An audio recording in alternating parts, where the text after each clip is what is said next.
Welcome to the City Current Show, powered by Higginbotham Insurance and Financial Services. This show focuses on sharing good news and powering the good in our community. Now here's your host, City Current CEO, Jeremy Park.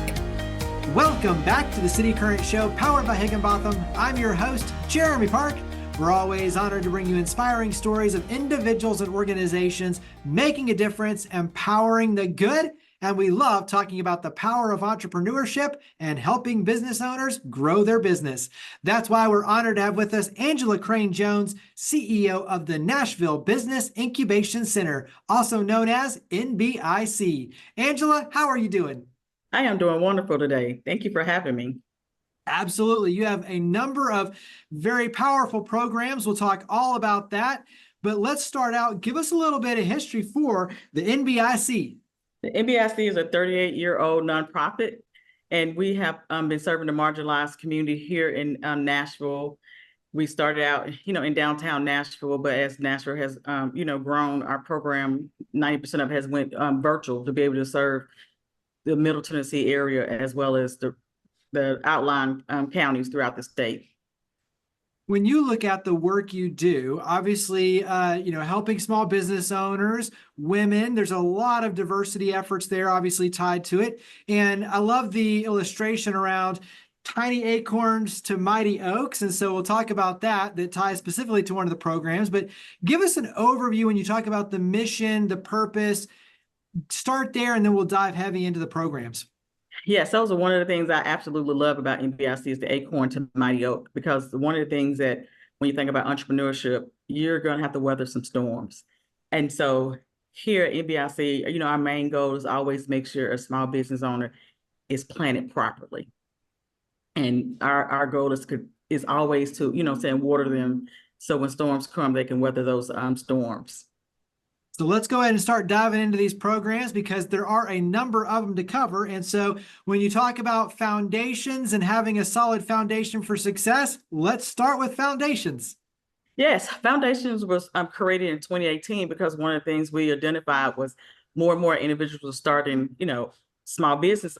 But what we realized, they didn't have the foundational pieces in place. And when we talk about the foundational pieces, we're always referencing, are they capital ready? Do they have a banking relationship? Are they set up legitimately to leverage resources? And we saw a lot of that when we think about 2020, when individuals could not get PPP funding.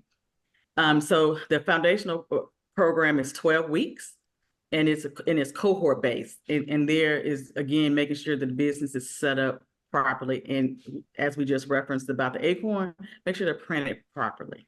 Talk about where you want business owners to be in the process, and then if there are any parameters for the program. A great question, Jeremy. So this particular program, one, is free. And I wanted to make sure that this program stays completely free because we don't want any barriers when someone's starting a business, not having $25 or $100, saying to take the class. So when we think about guidelines, there is no guideline. Come to us with an idea, and let us help you vet if it's a great, if it's a great idea that we can help you put a plan in place. If it's not, how do you pivot or where else in the community you may need to go to continue with that idea.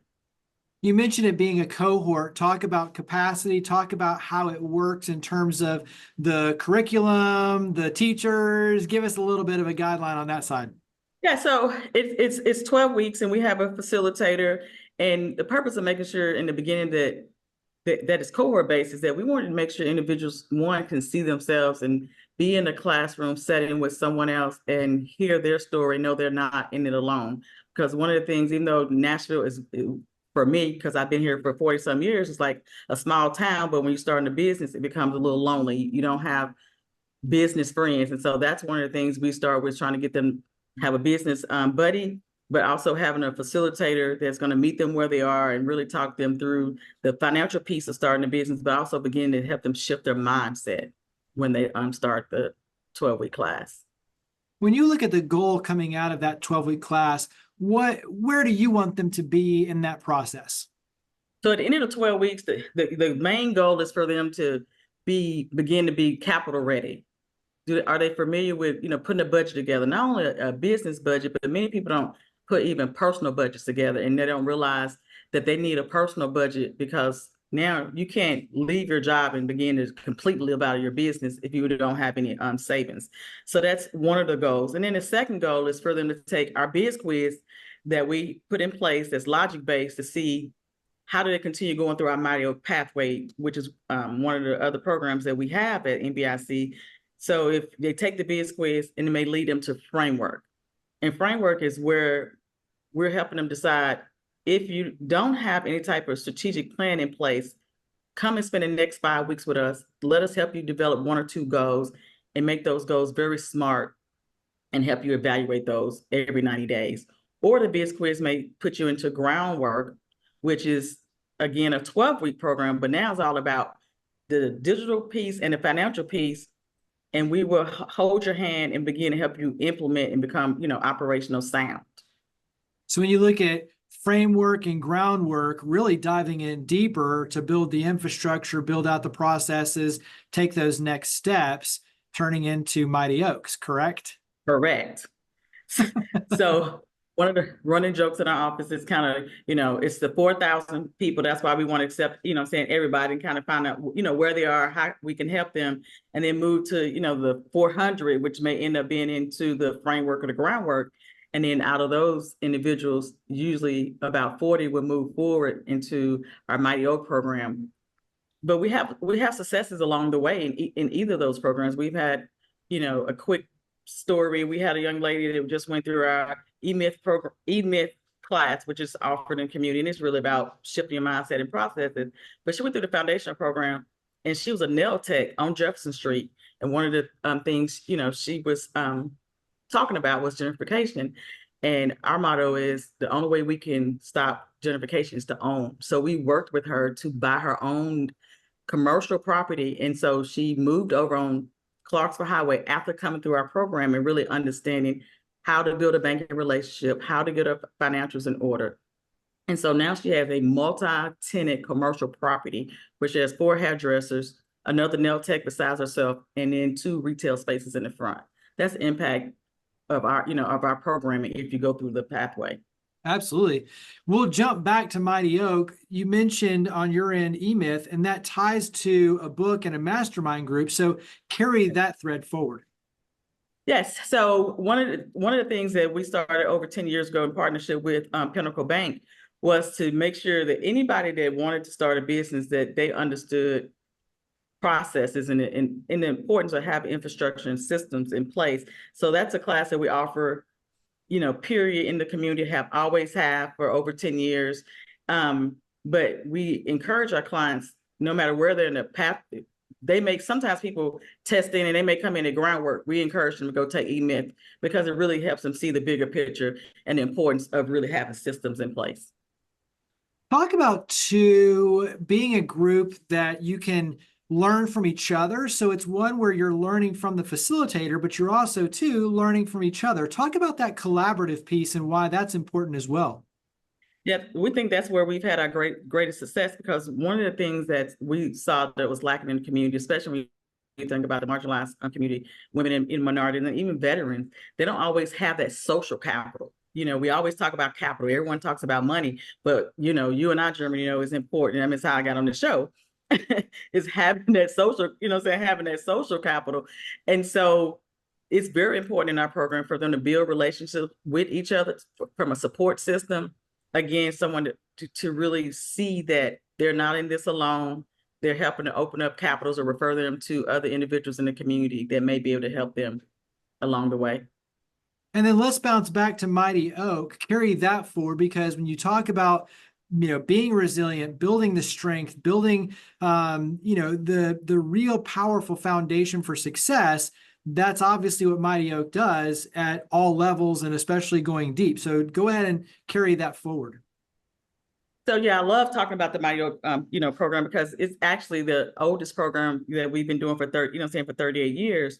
And some of the graduates that have went through that program that people may be familiar with, like a Christie Cookies or some of the early successes that we had, Zacron is a graduate of our program. But some of our most recent successes under, my leadership would be, EJ and Clint Demo that owns Slim and Husky, or we have a client currently that's in partnership with Turner Construction, which is Polk Construction. They're in partnership in this Tennessee Builder Alliance to build the Tennessee Titans Stadium. So that's, again, one of the reason why I love about the Mighty Oak program, because it's really about helping build capacity. Many times women and minorities are not in a position to build, capacity or have the right relationships. And so we worked for at least 3 years working with them on shifting their mindset, building social capital, as well as getting ready from a capital standpoint.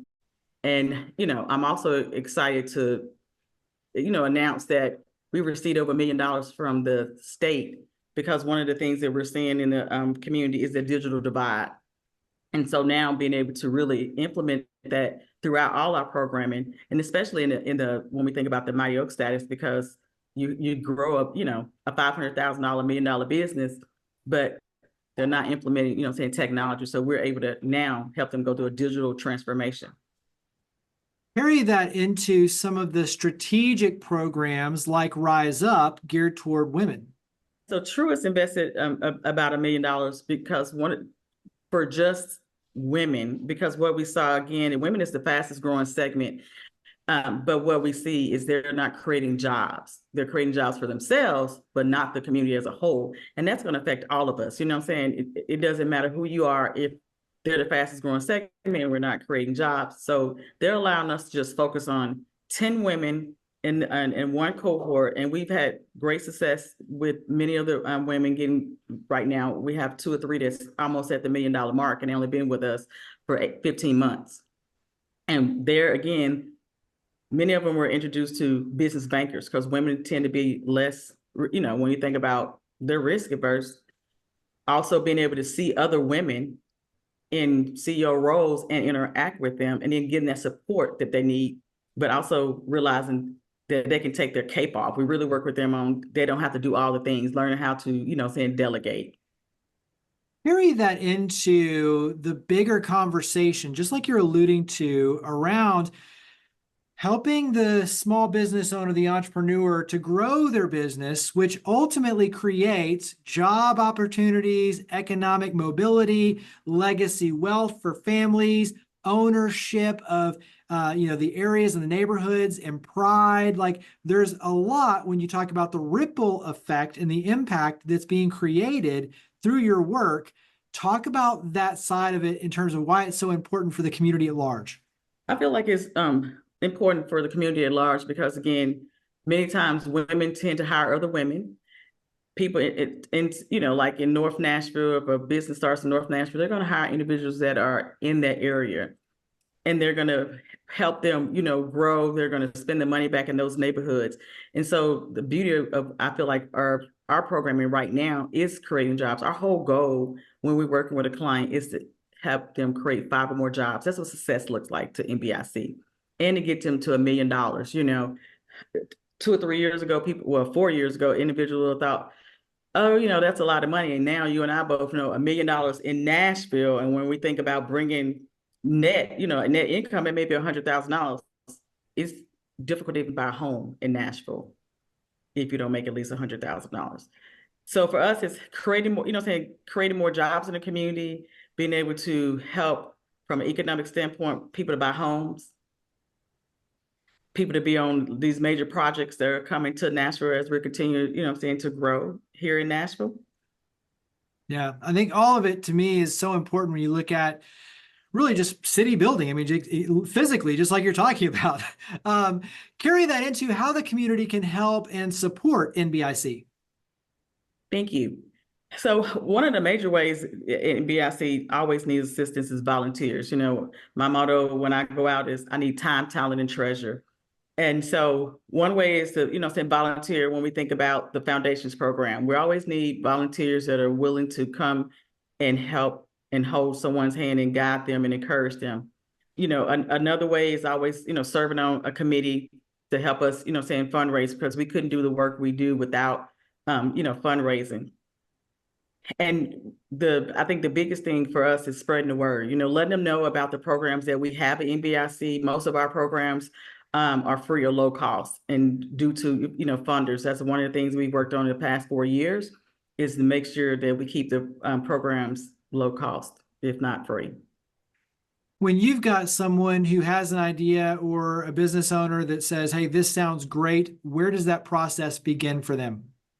So they need to go to www.nbichub.org. And then when they get there, it'll pop up and ask you, do you want to take the Biz Quiz? The Biz Quiz is just an assessment to see where you are so we can help you know where you need to fall into our programming. Similarly, where can the community go to learn more about volunteer opportunities, upcoming events, ways to get involved with NBIC?